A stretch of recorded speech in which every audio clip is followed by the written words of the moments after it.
More now on one of our top stories this evening. David Cameron has set out his opposition to suggestions by some Eurosceptic campaigners that the UK could have a similar relationship with the EU to Norway. Mr Cameron told the Commons that such an agreement would not cut immigration. The Prime Minister is in Iceland, where he'll discuss his plans to renegotiate Britain's EU membership. Let's talk about this now. We're joined now by UKIP MP for Clacton, Douglas Carswell. He's in our Westminster studio. I'm also joined here in the studio by Lucy Thomas, Deputy Director of Britain Stronger in Europe. Douglas, first to you. The Prime Minister, as you know, has argued that a Norway-type relationship with the European Union actually could cost us hundreds of millions of pounds in lost trade, and it won't cut immigration. He's absolutely right. Of course we shouldn't be like Norway. Norway has a terrible deal with the EU, almost as bad as the relationship that we have with the EU. They have to sign up to a lot of regulations they have very little say in. We have to sign up to all those regulations with very little say in. And like us, they have very little control over their borders. So Nigel Farage, your leader, was wrong then when he says Norway thrives outside the EU because it saves on membership fees and red tape. They've got a better deal than we've got, but it's not a good deal. I think that we could negotiate an even better deal. Look, the Prime Minister's in Iceland. They've got a population the size of Croydon, and yet they've got pretty good market access to Europe and free trade agreements with the world. If little old Iceland can manage a better deal, we can certainly, the fifth largest economy in the world, have a fundamentally different and better relationship. Look, let's not fall for this straw man argument. I've been campaigning for Britain to leave the European Union for 20-something years, and I don't know anyone who's seriously suggesting that Norway should be the model. It's a straw man argument. It's part of Project Fear. OK, Douglas, let me bring Lucy in then to respond to that. Straw man argument, Douglas says, you know, I mean, one of the big problems is we don't actually know what we're voting for if we vote to stay in the EU, and we won't know what those negotiations have led to until after the referendum. What we do know are all the overwhelming benefits of 40 years of membership of the EU, being part of the world's largest market with 500 million consumers. And I think what's interesting about what Douglas is saying, fine, he doesn't agree with Norway, but actually what would outlook like? What is this bespoke, special, magical deal which he thinks Britain will get, which gets all of those benefits but Douglas that says we currently have. We can get a much better deal than Norway. Well, if we want to be part of the single market, we have to pay for that access and we have to comply with rules. So if Douglas doesn't want to be in the single market, then we lose all of those benefits. I simply don't see where this magical deal is, which, by the way, nobody else has ever walked out and got their own special magical deal. On which note, if I may, Switzerland, which does 5 times more trade per head with the EU from outside the single market, manages to do that without being in the EU. It proves that actually it's possible to have better market access and be outside the EU. Look, last year we bought about £50 billion more stuff from Europe than we sold to them.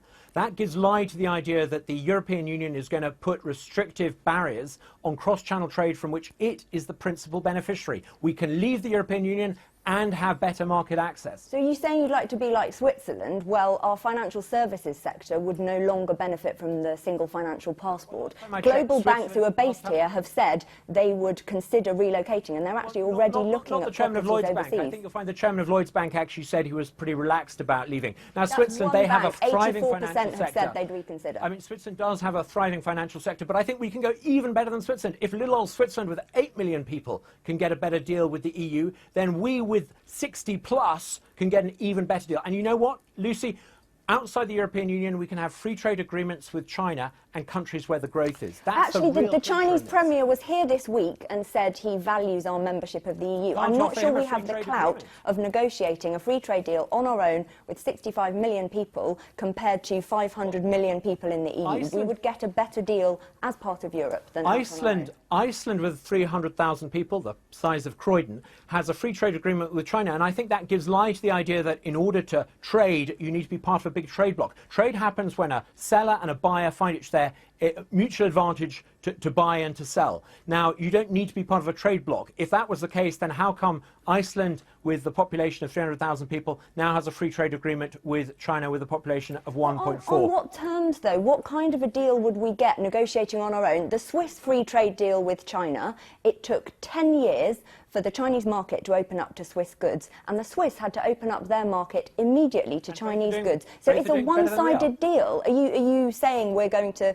break with convention. We're going to get something that others haven't managed to get. By definition, it can't be a one-sided deal, because the people in Switzerland doing trade with people in China find it to their mutual advantage to do that transaction, which is why it happens. But, you know, Switzerland has a free trade agreement with China. By being in the European Union, David Cameron could shake the president of China's hands, but he can't do what the leader of Iceland can do, which is actually to offer free trade agreements. And the free trade deals that we benefit trade from at the moment with 50 countries in the rest of the world, we get those as part of being in the EU. We would lose those overnight, and it would take years to renegotiate them. Let me put this both to you, because I don't need to be here. You're both doing a fantastic job, but let me put this both to you. Sitting here, listening to this argument now, well before the referendum, we've got Nigel Farage, some say misleadingly, some say not, saying that Norway is thriving outside the EU. We're hearing examples from Switzerland as well, and Iceland.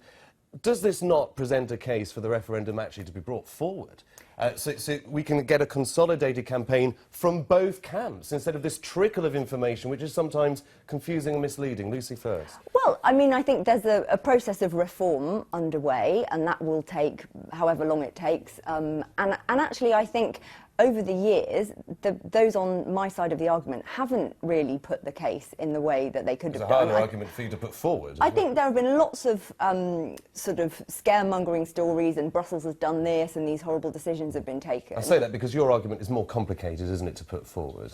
Yeah, and I think, you know, we do have to explain what the benefits are in very simple terms, what it means to people in their back pocket, what our investment of £350 So per you'd like family more per time year to explain that? Yeah, and what that means. But I think you're absolutely right. There is a danger that if it goes on too long, then people will get bored of it. Douglas, would you like the referendum brought forward, or would you prefer a bit more time for a consolidated, considered argument?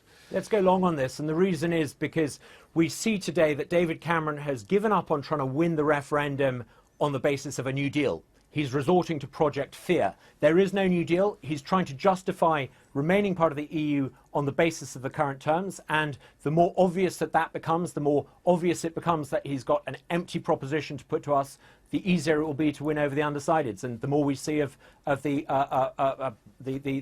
other side arguing its points, I think that the stronger our chances of defeating them become. OK, we've got to leave it there. Douglas Carswell for UKIP and also Lucy Thomas from Britain Stronger in Europe. Thank you very much for your time this evening. You didn't frankly have the balls to put country before party.